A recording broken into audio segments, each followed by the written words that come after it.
Hey, what is going on, you guys? How2Tech here, back with another video, and I'm here joined today with Tech Droids. Say what's up. So what's up guys, this is Yusuf here from Tech Droids, and I have a tech channel as well, and I make similar videos to what How2Tech makes on his channel. So PC builds and technology related, all computer stuff. Except my videos are like 10 times better than his. Yeah, and that's the thing, yeah. That's a fact. I agree to that. He has more subscribers, but he bought them, so. Yeah, my all subscribers, like I go to all these bigger channels and I'm like, hey, sub for sub, you subscribe to me and I subscribe back to you. Sub for sub. And I subscribe back to you with 10 more accounts, and that's how I gain my subs. Yeah, let's get on with the video. But today we're going to be talking about... And still, Wait, even though I'm like this bad at YouTube, and I think he's going to be good with me, and gently he's going to drop a link to my channel. So if you want to subscribe to a guy who sub bots, you can do it. Today we're going to be talking about Ryzen 3 and Apple. So for those of you who don't know, Ryzen is a new CPU series by AMD, and AMD used to be really bad with CPUs. They weren't very popular because price to performance, it was never very good compared to Intel's. And AMD was like nowhere to be seen for like past 3 years, even in the GPU and the CPU market. The only thing they launched was the RX series of GPUs, which were considered budget and not high end. So there was nothing for the prosumer market. See, actually, do you know the 860K, that specific CPU? Yeah, it is like called like the cheap quad core CPU, like the go-to CPU for a cheap Exactly, build. that was the one good CPU that I've ever really used. I actually used it in one of my builds and I was happy with it. But everything else, they were just out of the market completely. Yeah, the FX series of CPUs like the 4300 and 6300, only the budget ones were like really popular, like for the ones, for the people who didn't want to spend a lot of money and wanted like a playable experience. So the budget series from AMD was good, but the higher end series was like nowhere to be seen. Exactly. See, like right now, Intel, they have CPUs that are like $70 to $120. That's where I'm at. I like the cheaper stuff. And yeah, they are the good, new Kaby Lake Pentium series, which is actually really good, better than the old Pentiums. Do you remember the G3258 from last? Yeah, that was the only Pentium which could play GTA 5, and I was shocked when I saw the benchmarks. Exactly, and now they have the new G4560, which is as good. Yeah, which is as good as like a i3 from the 6th gen. It can even beat the i3s in some cases. That's exactly what I was just gonna say. So but they have that, like, and lags down in the multi-threaded performance anything. Or multi-threaded tasks really like video editing and stuff. The cheapest AMD right now is like $200, and that's the Ryzen 5. So what I was gonna say is, so right now there's nothing on the low end for AMD, and then there's the Ryzen 5, which is at like $200. There's nothing cheap. There's nothing good that's cheap. And yeah, and Intel has you covered everywhere, even in the budget and in the higher end market. And if you are in, between both of those, like, higher end and budget, you can get the i5s, which are, really good for gaming and productivity as well. So i5 is, perfect for gaming. You never have to spend that extra money to an i7 and, save it up and, spend it on your GPU. Exactly. The way I see it, I should not have to spend $200 on a CPU when I'm spending the same amount on a graphics card. Yeah, and in a gaming PC, biggest priority is not the CPU, whereas it's the GPU and the other parts. Whereas, you can, cut down the cost in the CPU. Exactly. See, AMD, I think they did really good with the RX series because they were so cheap and the performance was very good. Yeah, and it was like VR for the masses and in a really tight budget. If you are at like $200, you can get the RX 480 in like $199, and you can still do like pretty decent VR. It was not the best experience, but it was quite, playable. See, I saw a couple 480s. They were like $160, $170 on sale. Yeah, right now they are cheap right now. You can get it. And that's a crazy deal. So I don't see why they're kicking ass with the graphics card market, but they have nothing on the CPUs. But still, the GPU market, there are people who are willing to spend more than 300, 400, even, hell yeah, like $800 on a GPU. So AMD doesn't have anything in that market. And the AMD R9 Fury GPU, that's no longer in a higher end card because it is old now. See, that's true. I think they're releasing new ones, aren't they? Soon? Yeah, it's called AMD Vega, and that's coming pretty soon with the R5 and the R3 series from Ryzen. I personally think that high-end market is it's not worth it. I think it's a waste. Yeah, like, you can still, like, what about the average 1080p gamer who doesn't want all the, crazy anti-aliasing and just wants a solid 1080p experience at 60 fps, doesn't mind putting down the resolution? You can do with the budget series from Nvidia and AMD both. But if you're caring about that single fps in the build, and if you really want to spend that much, you can get the higher end. And if you want to get a lot of higher end work done, like video editing, rendering, people have use cases. It's not that the higher end market is a waste and just companies are just earning money. You can make use of the extra power you get. That makes sense for like creators and people who would use it. But for, I think, a gamer, do you remember how much the 1080 cost when it came out? Yeah, it was like around $800 for the founders. So like $800, we'll say $700, and that was over this last summer, right? Yeah, so and right now it's pretty cheap. Not even 1 year ago, right? People bought the 1080. They spent $700 on this card. And now the 1080 Ti is out. It's 35% faster, and it's cheaper. And it beats the Titan X in some places as well. So I see buying the top tier is a waste, because in a couple months, there's going to be a replacement for it that performs a lot better for cheaper. But that's how technology works, right? Like, you have I know it works like that, but for the top tiers, it's the amount of money you spend. It's always improving. Like, it doesn't make sense with that. But if you have a 1080, it's not gonna become old just because the 1080 Ti came out, or it's not gonna be totally stop working just because the 1080 Ti came out. You're gonna be still doing the same work, and you're gonna still get the same performance. It's just that the 1080 Ti will be supported better, and it'll have more future proofing. That's it. No, I know what you mean. I think, though, that to buy it and I would just wait instead is a waste of money, because you're just losing money, I feel, if you just buy it right out. Waiting for, like, if the new GPU is coming out like in 2 months, waiting is worth it. If the new GPU comes out in like 6 months, you wait for the 6 months, you save up all the money, you buy the new GPU, and there's going to be another new GPU in like 6 to 7 months. So it's the same thing again. You have to, make the decision. You have to take the step forward and buy at one point of time, right? See, exactly. See, like the 1070 was what, $300 something?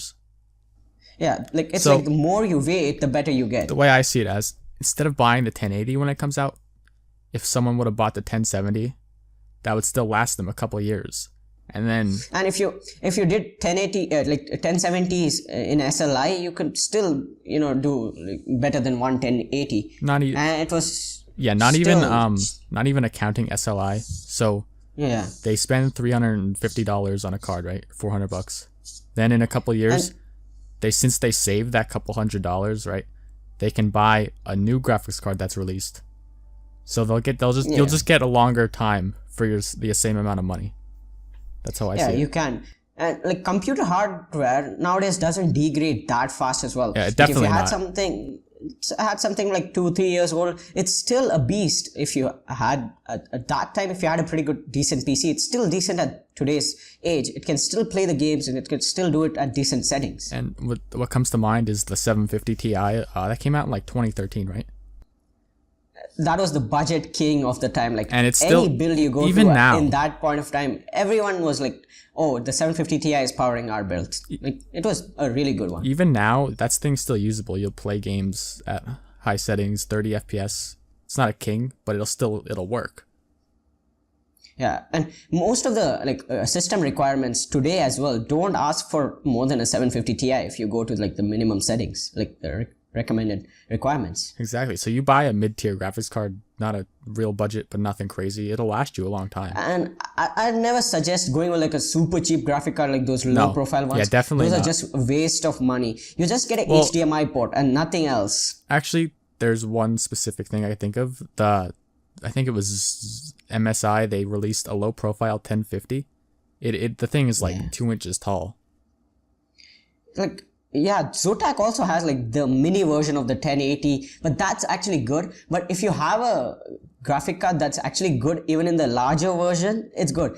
And if you get it to a compact one, it's gonna still perform not as much as the larger one, but respectable performance. But if you get like a super cheap graphic card like a GT 610 or GT 730, those cards, those GT series cards, they need to stop. They need to die. They seriously need to stop making those and maybe put another like a 1040 or something, just to replace all those cards. The thing that I really don't understand about them is they're like, how much is a 710? The GT 710 is like $40. All these cards are around like $30 to $70. And if you really want to get a super cheap graphic card, I'd suggest getting the $80 like R7 360 or something. Not even, because those are like $40. You can go on eBay, and I'm helping a guy right now. He picked up a 750 for like $50 something. And if you can wait, spending like a extra extra $40, going to like the $110 120 130 range, you can get like a 1050 or RX 460, which is way better than those super cheap ones. So I think if your budget is that tight that you can only spend that much, just buy a used card instead. And actually, I have a use case scenario for those super cheap graphic cards as well. No. If you really just want like a home theater PC and just want a HDMI port just to connect it to a TV, then a super cheap graphic card will do. If you don't ever want to game, just want to watch videos or just do streaming, that super cheap graphic card can be a really good option for you. But gaming or any productivity, that's not possible on the GT series of cards. See, I never was really big into home theater PCs. If you're gonna do that, buy like something small, like a Chromebox or something, or like an Android stick. Yeah, that's also an option. And I actually appreciate AMD for not having these really super cheap cards. Even if they have it, they actually have respectable performance. But the GT series from Nvidia, it's like really bad. Or yeah, if you want a home theater PC, I think an AMD APU would be good for that even. Yeah, then you have to get a motherboard that has a HDMI port, and that's pretty cheap to get as well. I put together an APU build. It was like a $50 APU, and the motherboard had a HDMI port, and the motherboard was only $40. Yeah, that's also possible. And AMD is doing really good at the budget market, but I guess now as they've come out with Ryzen, they'll also come out with something good for the higher end range in the GPUs. So that's what I'm hoping with this. I hear a dog barking. So with this Ryzen 3, I hope that they can actually be competitive. They're supposed to be the equivalent to the Intel i3 series. I'm not sure if you looked into Ryzen 3 at all. I guess, yeah, but now you have a 7350K, which is actually a really good performer, the i3, which is overclockable as well.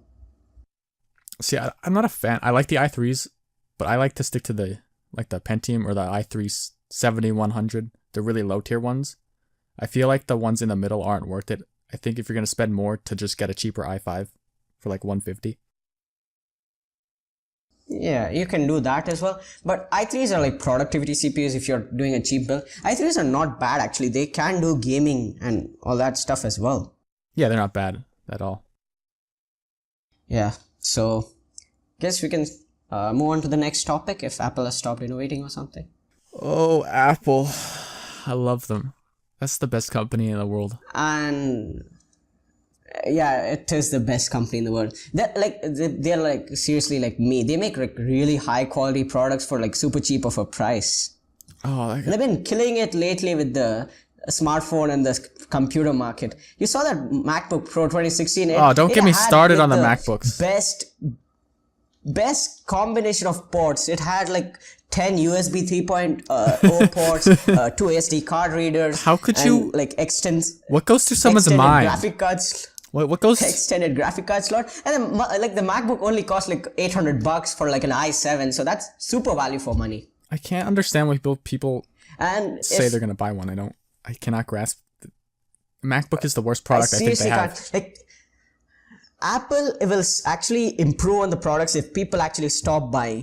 People have these strikes and they stop eating food for like things like salary and stuff. I guess people should have a strike near an Apple store or near, in California or Cupertino outside an Apple headquarters just to give more ports and have a headphone jack in the phone. They should actually do a strike. What did the latest MacBook? How many ports does it have? 2?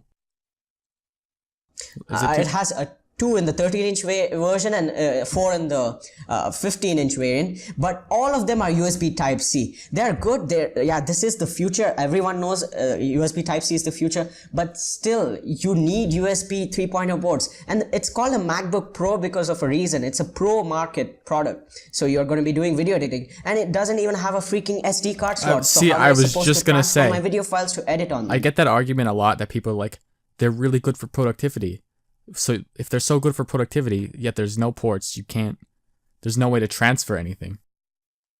And the MacBook Pro, the cost is just too much. Oh my God, actually, did all the compromises, they could have even, lowered down the price, but no, it's increased.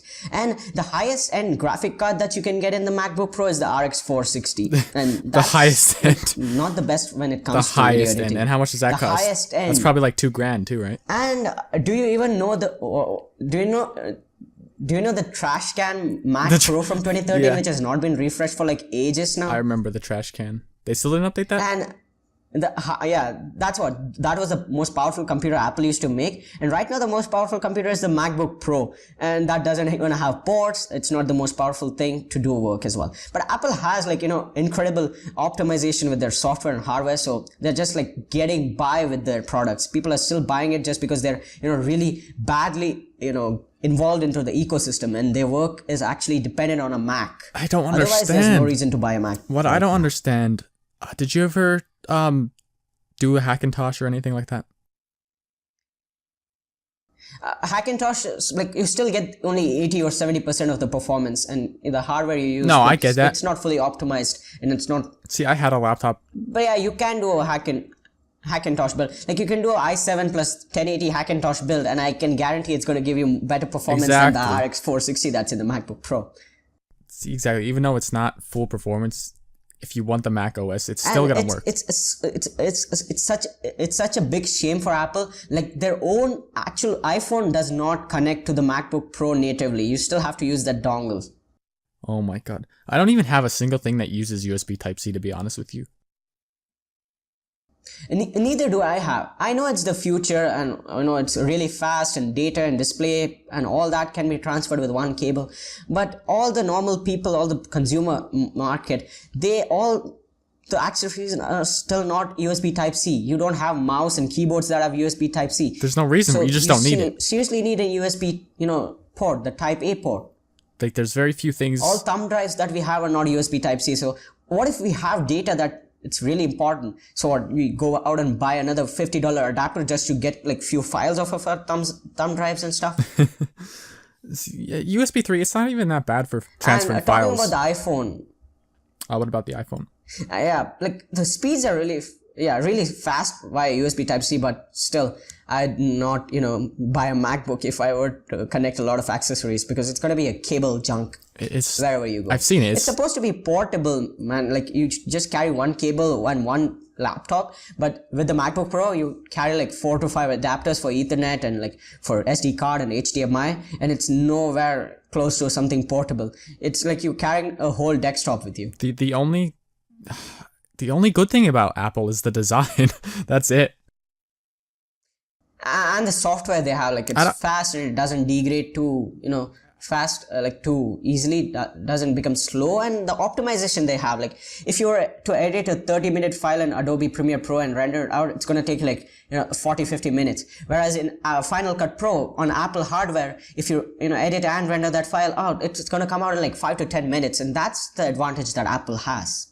Oh, okay. What about the iPhones? Did you ever have an iPhone, Yusuf? I never actually had an iPhone. It's the exact opposite. I'm planning on getting one, but it's so bad. But after seeing the iPhone 7 having headphone jack, and the price is going so damn high, I actually don't plan on getting an iPhone. What they Still want to stick with Android. What they do is they have an OS, right, and they cut it off. They cut off support completely after 2 years. It's dead. Nothing. And you can't download apps. Yeah. You cannot download apps or anything. It's a disaster. They force you into buying a new model. Yeah, and you don't have the freedom that you have with Android at the same place.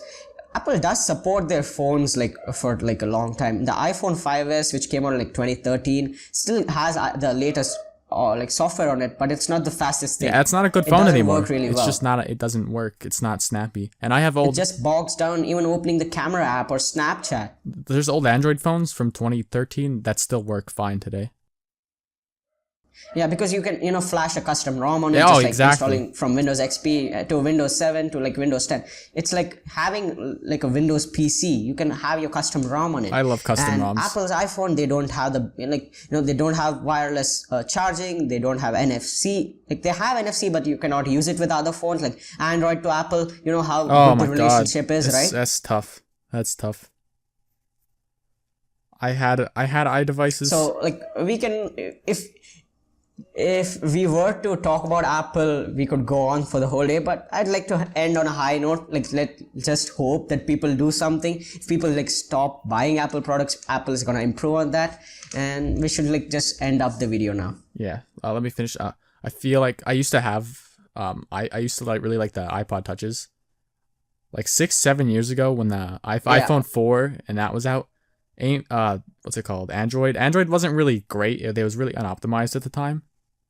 But over time, Android just kept overcoming and releasing more updates and just becoming a lot better than Apple. And yeah, you have way more customization. And I think that they're still stuck in this mindset. They haven't changed in 7 years. It's just been the same model. Instead of innovating and being new, yeah, it's the same thing for the past how long the iPhone's been out. I don't even know the fact why iPods exist in 2017. They're still making new colors and still production is on. They're not very popular. I couldn't, if they were very cheap, I could see giving it to a kid or something, but they're not very useful anymore. Yeah, the functionality is too narrow. Like now we can end the video. Yeah. Apple is a very vast topic to talk about. Apple's the best. Everybody buy an iPhone. We'd like to tell everyone, we're gonna drop affiliate links to Apple iPhones in the description below. I'm gonna actually do that. You can buy iPhones from my links. I'll get like $100 since they're so expensive. You know what? Like your plan's gonna be a big flop because Amazon knows if you actually buy from your own links. I tried and actually wasted my money. You tried to buy from your own link? Yeah, it doesn't work out. I tried to buy a Motorola phone. Oh my god. Came That's actually smart. I didn't think of that.